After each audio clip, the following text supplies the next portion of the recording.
Well, WikiLeaks founder Julian Assange has asked US President Barack Obama to end the witch hunt against his whistleblower website. Absolutely. In fact, Assange emerged in public for the first time in 2 months since he took refuge in the Ecuador embassy in London, this to escape extradition to Sweden on alleged sex offences. Well, the 41-year-old hacker turned activist cited examples of alleged action in various countries against freedom of expression. Assange then drew loud applause from over 200 supporters who had gathered there. Now, Assange appeared in the balcony of the embassy's ground floor flat with nearly 100 British police officers in a police helicopter above, closely watching every movement. Technically, he remained within Ecuador territory, which prevented the British police officers from actually going ahead and arresting him.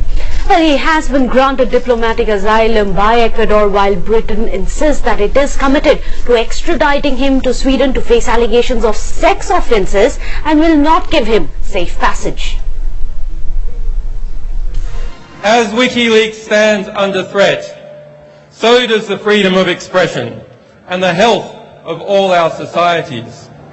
The US administration's war on whistleblowers must end. I ask President Obama to do the right thing. The United States must renounce its witch hunt against WikiLeaks. The United States must dissolve its FBI investigation.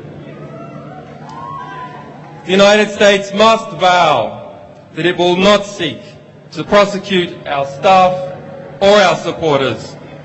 I thank President Correa for the courage he has shown in considering and in granting me political asylum. And I also thank the government, and in particular Foreign Minister Ricardo Patino, who upheld the Ecuadorian constitution and its notion of universal citizenship in their consideration of my asylum. What have you advised Julian Assange?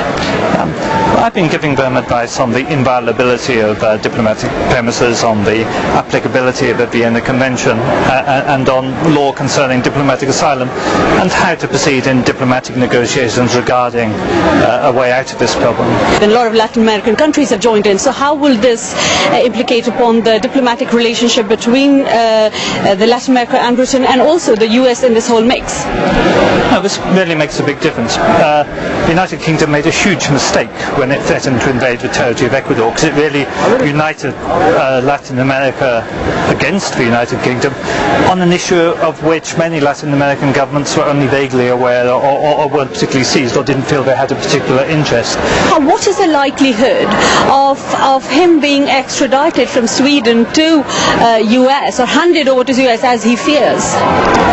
Well, I think anybody who has seriously studied the detail of what is alleged to have happened in Sweden and the way that the charges were brought after the weeks after the events and after the two people bringing accusations had colluded together on their story, you would have to be very gullible indeed to believe that the actual so-called accusations are the real motive for what's happening in Sweden. I think you'd be very, very foolish to believe that.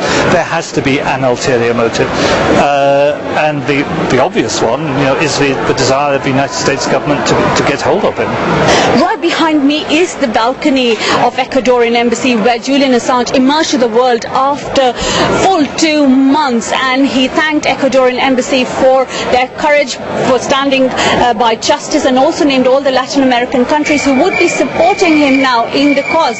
So this ends the speculation of what Julian Assange is going to do next. He is going to be inside the Ecuadorian embassy and still urge for a safe passage, or probably all the other demands that he has.